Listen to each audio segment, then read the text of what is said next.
Teknik dasar public speaking. Assalamualaikum warahmatullahi wabarakatuh. Rabbi shrah li sadri wa yassir li amri wahlul 'uqdatam min lisani yafqahu qawli, amma ba'du. Bertemu lagi dengan saya Rahmat Syah, trainer public speaking. Para sahabat-sahabat semuanya, para penonton semuanya, di video kali ini Anda akan belajar tentang yang dimana barangkali mungkin dalam hidup Anda atau ketika Anda akan mempelajari public speaking, terbesit dalam benak Anda pertanyaan, kalau saya belajar public speaking, kalau saya mau menguasai public speaking, apa saja yang dipelajari? Apa saja teknik-tekniknya? Apa aja menjadi basic dasar dari public speaking? Video ini kita akan membahas 5 hal yang biasanya menjadi dasar, basic, fondasi yang akan Anda peroleh dan akan Anda dapatkan pada saat Anda mempelajari public speaking. Sehingga memahami video ini, memahami isi dari video ini membuat Anda menjadi mudah untuk mempelajari sesuai dengan hal-hal kebutuhan yang Anda inginkan. Mari kita simak yang pertama. Pada saat Anda akan mempelajari tentang public speaking, mau Anda belajarnya lewat buku, mau Anda ikut training, mau Anda nonton video seperti ini, maka Anda pasti akan menemukan pembahasan yang disebut dengan konteks public speaking. Konteks di sini seperti apa contohnya? Kita tahu pada saat berbicara di depan, tidak selamanya kita akan mengajar. Ada kalanya kita kadang-kadang menjadi host ataupun seorang MC. Ada kalanya kita berdiri di depan mengedukasi orang plus ada marketing. Maksudnya bagaimana? Biasanya pada saat di konteks-konteks di mana Anda punya produk ataupun jasa dan Anda mengundang customer Anda ataupun relasi Anda, partner dari bisnis Anda, lalu Anda mengedukasi produk Anda di sana. Sekaligus sebenarnya Anda berharap mereka kemudian akan membeli. Edukasi marketing. Atau kalau sekarang ini para influencer, bagaimana ketika mereka mempelajari public speaking, mereka akan melakukan promosi produk orang lain karena mereka posisinya adalah sebagai seorang influencer. Ini konteksnya sudah menjadi jualan, sudah menjadi untuk selling on camera. Dan banyak hal lainnya pada saat kita berbicara tentang konteks ketika memberi sambutan, menjadi keynote speaker. Hal-hal inilah yang kita maksud dengan konteks. Selain itu, konteks public speaking pun kita akan membahas di sini sebenarnya. Anda akan tahu dan mempelajari hal tekniknya di sini. Dasarnya adalah arsiran-arsiran dari ketika Anda berorasi, ketika Anda MC, ketika Anda training. Itu pasti akan ada yang namanya arsiran public speaking, posisinya di mana di situ. Sebab pada saat konteks tertentu, tentu akan ada keilmuan tertentu juga di sana. Konteks public speaking membuat Anda menjadi mengerti dan memahami public speaking itu ada di mana, apa saja ketika Anda berada pada konteks-konteks yang saya sampaikan tadi. Hal ini juga insya Allah membantu Anda ketika ditanyakan, belajar public speaking buat apa?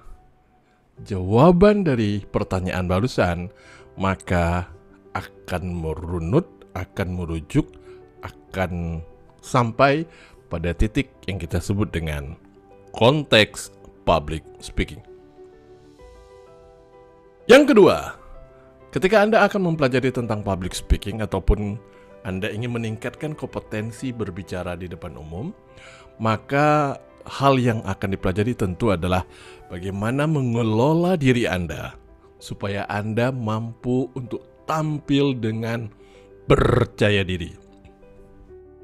Hal yang menarik di antara skill-skill yang lain yang memang khusus membahas tentang percaya diri itu ada di public speaking. Padahal ketika kita berjualan, kita juga butuh skill yang namanya supaya confidence. Tetapi pada saat Anda pelajari public speaking, ini pelajari secara khusus. Biasanya yang akan ditelusuri apa saja hal-hal yang membuat Anda menjadi tidak percaya diri, atau kita menyebutnya dengan nervous. Kemudian stimulusnya apa saja. Lalu cara-cara dan langkah-langkah. Artinya ketika kita bahas teknik supaya bisa tampil dengan percaya diri, Anda memukau, Anda ready, Anda relax, Anda nyaman dengan diri Anda pada saat Anda tampil di depan, ini akan ada poin-poin khusus yang terpelajari untuk teknik public speaking, terutama untuk bisa tampil percaya diri ini. Selanjutnya, yang ketiga, apa yang akan dipelajari? Yakni tentang teknik penyampaian pesan.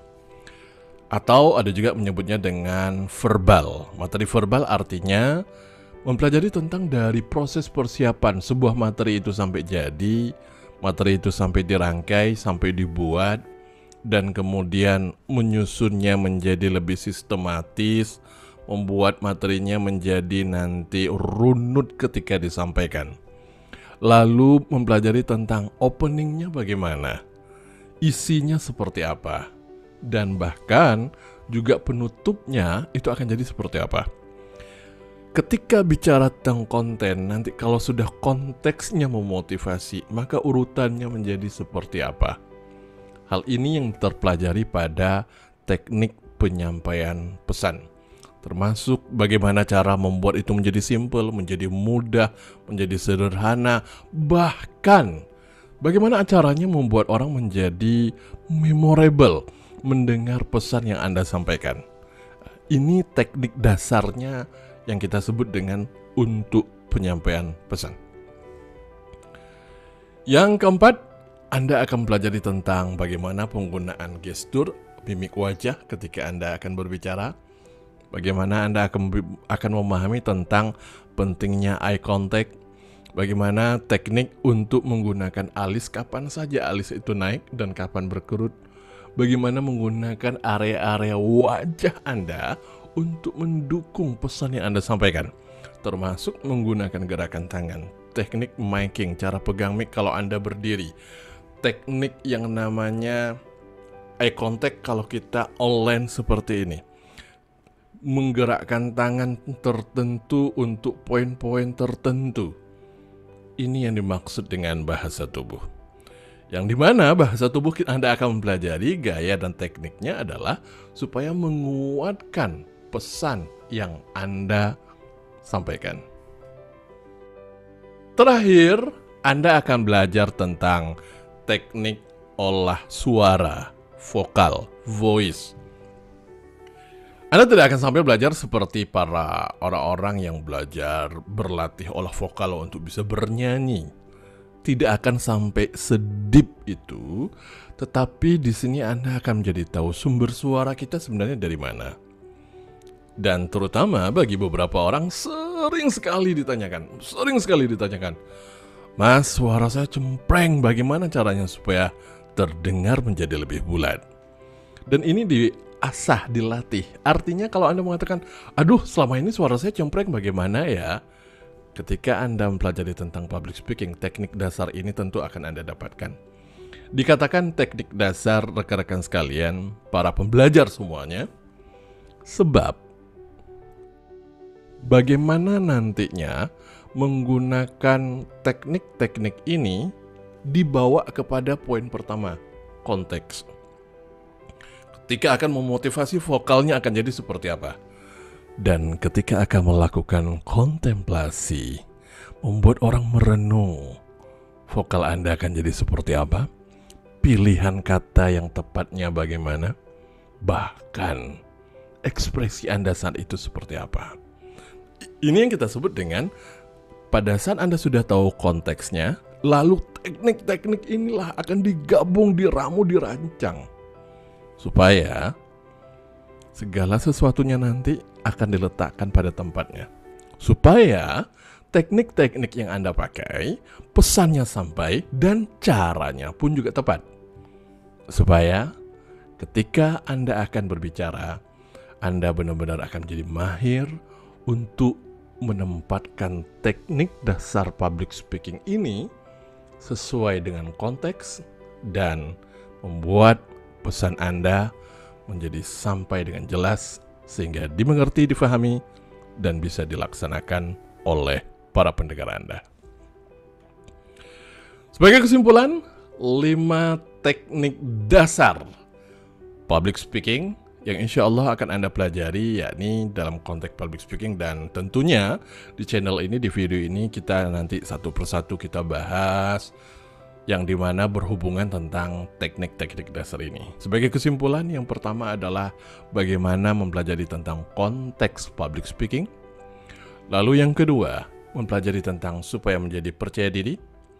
Yang ketiga, teknik dasarnya penyampaian pesan.